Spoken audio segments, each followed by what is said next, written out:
Hello everybody and welcome to Andrew Discusses, the video series where I talk about something that I think is interesting and open up a dialogue for discussion.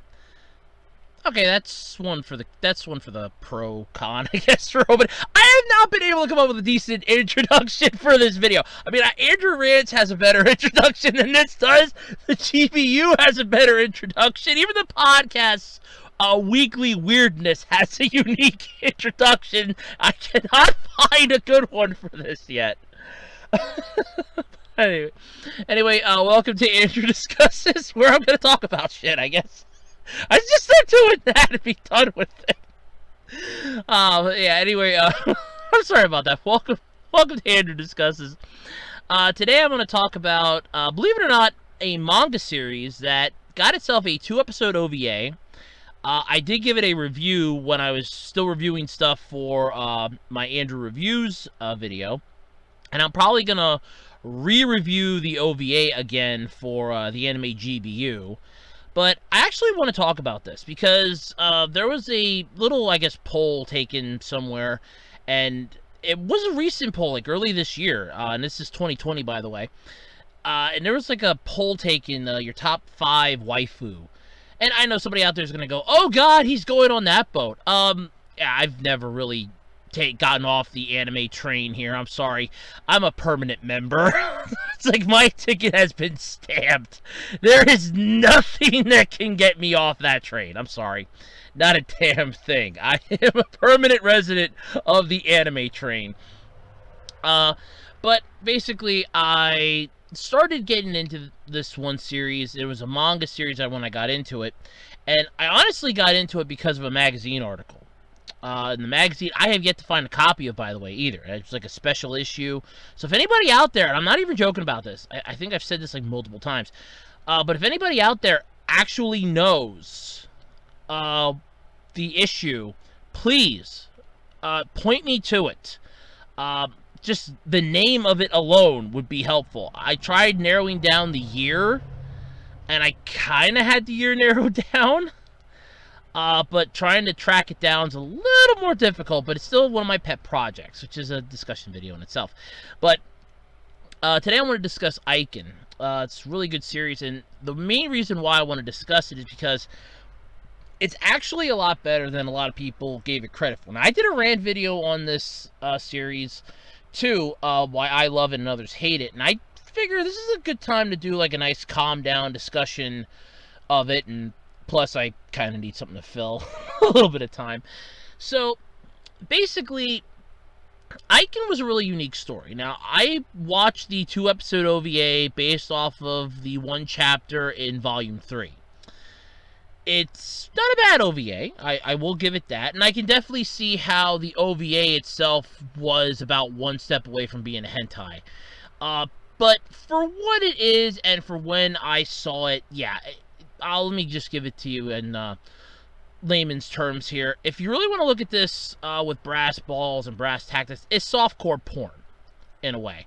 It's Imagine High School. That's pretty much it. That's exactly what it is.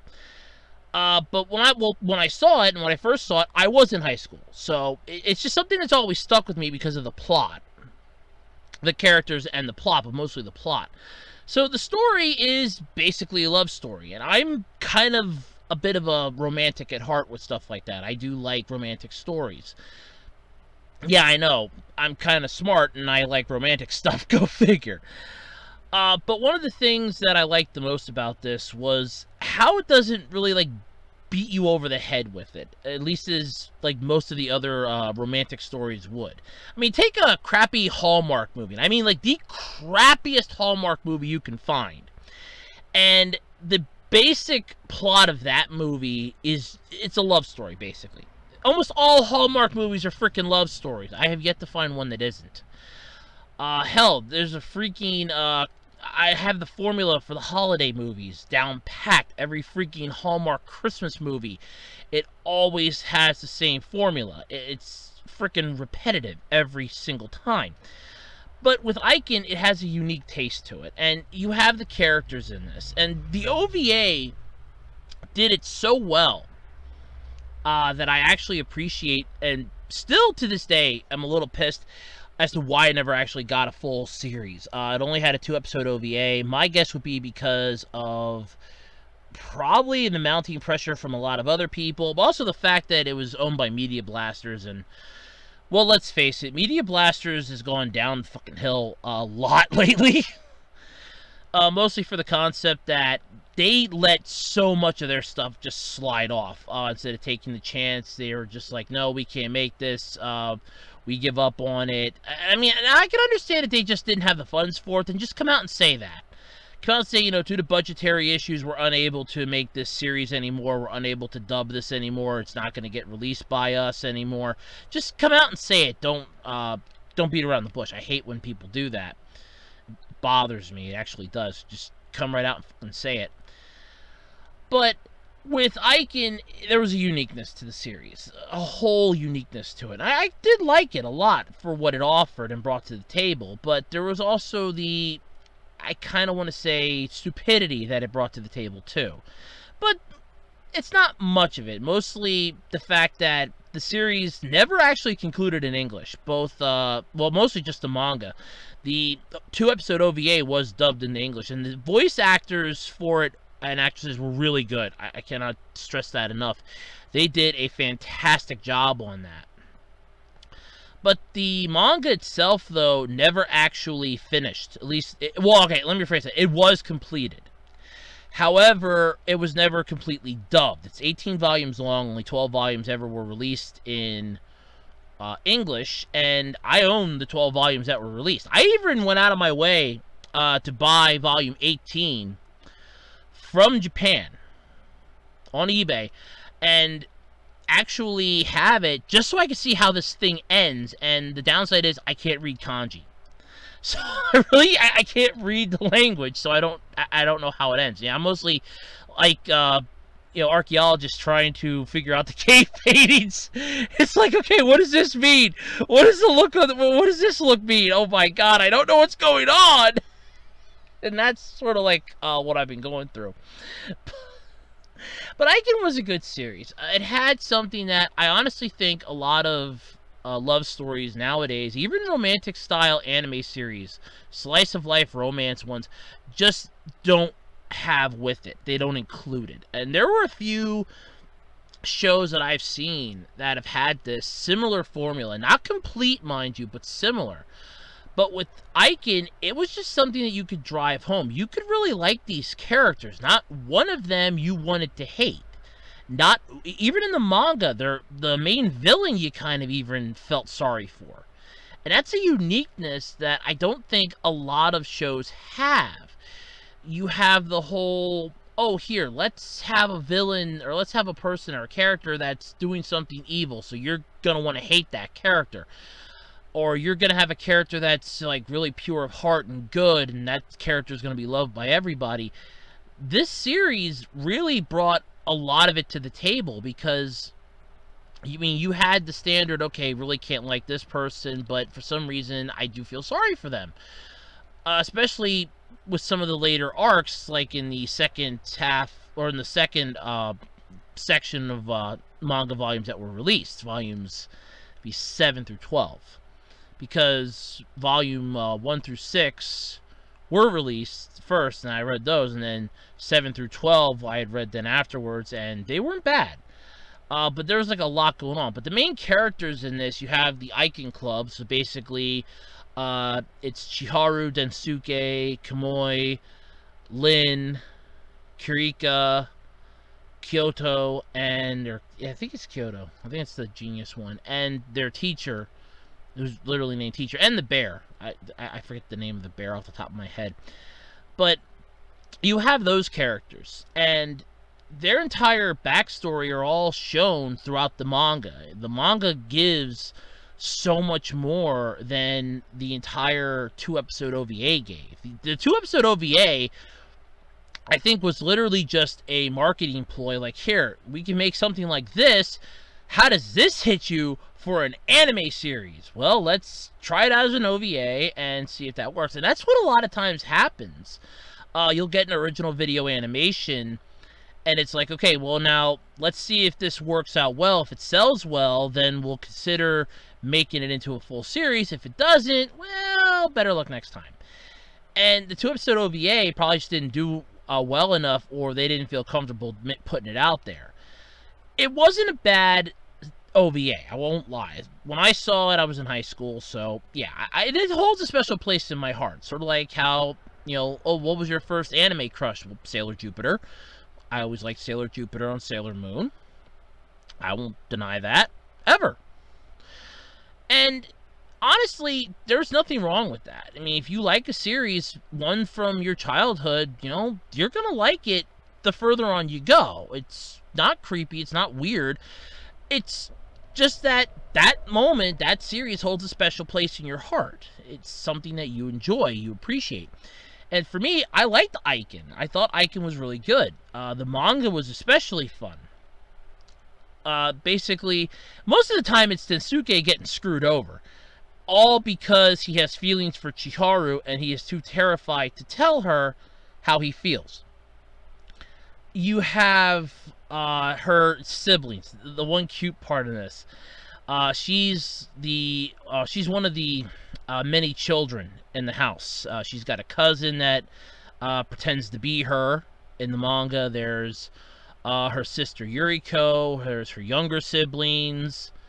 She is a child of many, and the kicker is, she puts them above herself. There was an episode where, or sorry, I shouldn't say an episode. There was a chapter where she got so fixated in making all of their lunches that she forgot to get something for herself to eat, and she was hungry. She constantly takes care of her siblings. She won a competition because of Densuke's help. And what ended up happening was she wanted to use that to buy her one brother a gift for his birthday. So, hey, that worked out well, and she got some stuff for some of her other siblings because she won a gift certificate. And it's like, yeah, this was a lot of fun. And Densuke went along to help her take her stuff home and ran into her siblings for the first time, meeting them. And they're like, oh, yeah, this is really cool because the two younger ones really took a liking to him. And it's like, no, we got to get him to be our older brother. He's got to marry her. So they end up going, like another chapter down the road, they end up going to an amusement park, and the two youngest siblings were sitting on opposite ends of them. So you had like sibling 1, then Chiharu, then Densuke, then sibling 2, and they're pretending to be asleep, pushing, using their body weight to push the two together so that they kiss, because in their minds, well, if these two kiss and they have to get married and they'll be together forever. And their little plan backfired because the youngest one on Densuke's side, like, well, are you guys going to kiss already and, get married? And it's like, whoa, wait, what? And then they start getting upset because their plan didn't work. But it was just funny. It's an interesting series, and I think it honestly gets way too much slack. And like I said, I did that in a rant video where people, they constantly just judge the 2-episode OVA as, gospel. They basically take it that is what Eiken truly is, and it's not. Eiken itself is actually quite good. I do plan to re-review it again for the GBU. At some point, it'll probably get a review. But Eiken really isn't that bad of a series. It's quite good. Now, granted, okay, it's a manga series, which is basically all it is anymore. It has long since completed. I think the latter volumes ended up getting an 18 rating. I know, like 6 through, I know that, not 6 through 12.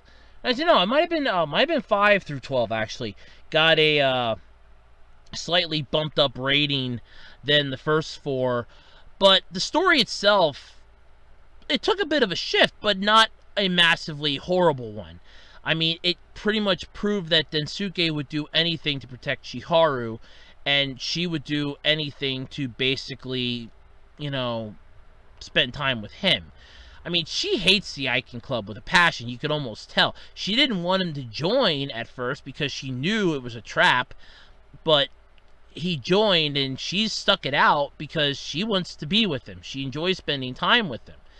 And all right, let me just address the elephant in the room here, because I'm sure by now a good chunk of you have Google searched this. If you haven't already listened to my rant video on it, or I think I did. I think I might have done another video on this, but I'm sure by now you've Google searched it. So let me just get the elephant in the room out of the way here, if I may. Yes, this is a series where some of the female characters have slightly oversized chests. I'm not going to lie about it. I'm a guy. I'm a guy. That kind of drove me to it, and that was the magazine at the time was there's like a special, I think it was like in February, so it might have been for like Valentine's Day or something, but it was like a whole bunch of female characters and whatnot, and I don't remember, I still cannot find that magazine. I've searched all over that. It's like one of my little pet projects. I'm constantly searching for that magazine, like on Amazon or eBay, secondary markets, to try to find this magazine issue, and I cannot for the life of me find it. But basically, yes, okay, it's a series about overly large boobs, and that's one of their defining features, but it's not their main feature. It's not what defines them completely. I mean, Chiharu is literally beauty and brains.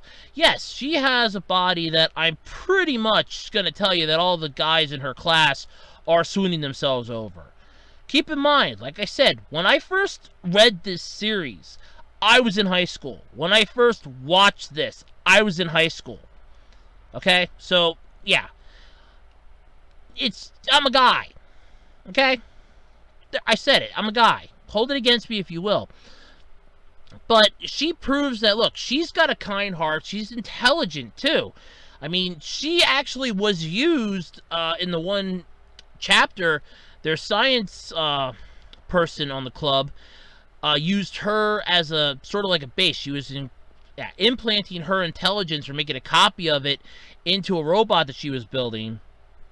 And Densuke's like, well, can I help? And she's like, no, you don't really have any qualifying features. Chiharu wasn't the one that said that. It was the science one. Kyoto. Yeah, Kyoto. She's like, no, you don't have any, you don't really do anything. But you know what? I'll hook you up anyway. Just keep your mind completely blank. I can use you to balance out my robot. But Chiharu was mostly, no, I want her because she's athletic, because she's intelligent, she's, pure-hearted. Every single member of the Eiken Club has something that makes them unique. They're not just how they look. They have a mind and a personality behind that.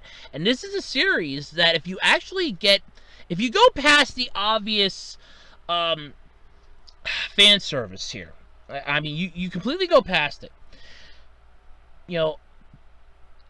Drive past the fan service. This is a good series. This is basically there is more to somebody than what you see on the outside.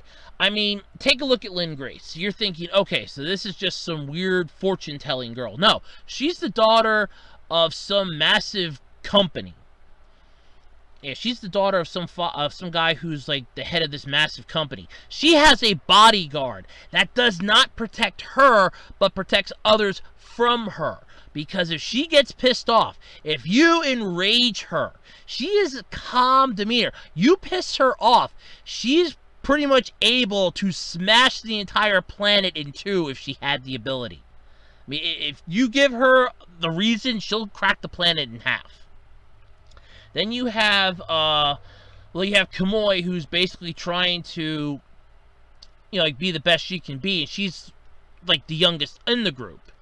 And she's trying to do everything that she can do. You have the teacher who's just trying to, not be a failure at everything. You have the science one who's trying to live up to, I think it was her older sister. She was trying to be like her in a way. Keep in mind, I'm going loosely off of what I've seen past Volume 12. I have not gotten my hands on any of the other volumes other than the last one, but like I said, I can't read it. And you have Kurika, who's shrouded in mystery completely, but we know she likes cats. She is kind of a kind-hearted soul, and she's willing to help people, especially in the later on series. So, if this is just nothing but fan service, you wouldn't have that. Even as a B-plot, it stands out better than if you're thinking, oh, this is pure fan service. And that's the one thing that bothers me, is that so many people will just look at the 2-episode OVA, and they're going to go, that's it. That's entirely what Eiken is. It's nothing but fan service, and that's it. That entire OVA, as I've said so many freaking times, was based off of one chapter in a 18-volume manga. Okay? One chapter out of an 18-volume manga. Come on, people. You know there's more than they can squeeze into 2 30-minute episodes. Even I know that. I mean, look at the Eyes Pure OVA. If you would have told me that that's what Eyes was, that OVA, I would have looked at you and said, this is garbage, and I would have never enjoyed it. But I read the manga first. I read the sneak peek of Shonen Jump. I was collecting the volumes as they were coming out. I found it entertaining and interesting because of the plot that was in there. And that plot was shown in the series itself. The OVA was, honest to God, the OVA was garbage. I'm not even going to lie about that. The OVA was garbage. Hot freaking garbage. But it is what it is. So if you're judging Eiken by the 2-episode OVA, you shouldn't. You should actually, I would recommend getting at least the first 4 volumes. And then if you're not comfortable, okay, you're not out a crap ton of money. You can even read those online. I'm almost sure of it. You're not out a crap ton of money, and you're not out a crap ton of time. You can just literally, okay, it's not bad. Even just volume 1. Just volume 1 alone. You read that, and I guarantee you'll see how much deeper the series goes. It's not just fan service. It scratches the level that's beneath that. It has that as an upper coating, but it scratches the level that's beneath it. And what bothers me yet is it keeps popping up. And that was what that list was like a massive list of fan service anime series and fan service manga series. That included OVAs and other stuff. And Eiken was on that list. And it pisses me off. I mean, not enough to do a rant video, but it just annoys me because people still see it as nothing more than fan service. And I don't see it as fan service. Eiken is one of those unique series that should be given way more credit than it has been. And I, for one, will sing its praises till I'm blue in the face, laying down on the carpet, drooling. You know, you can flip on Super Nanny all you want. I'm going to be drooling into that carpet after I sing its praises. So, yeah, it is what it is. But let me know what you think in the comment section below. What were your thoughts? Have you ever checked out Eiken? Do you hear of it? Do you know of it? Have you heard of it besides I think I did like 2 videos on it. If not, this is probably video number 2. I know I did a rant video. I probably might have did 2. But either way, you know, am I the first person that's ever explained this series to you? Have you heard about it elsewhere? What do you know about it? And until next, let me know. Let me know in the comment section below. I can't even talk tonight. And until next time, I'm Andrew Rhodes, and this has been Andrew Discusses.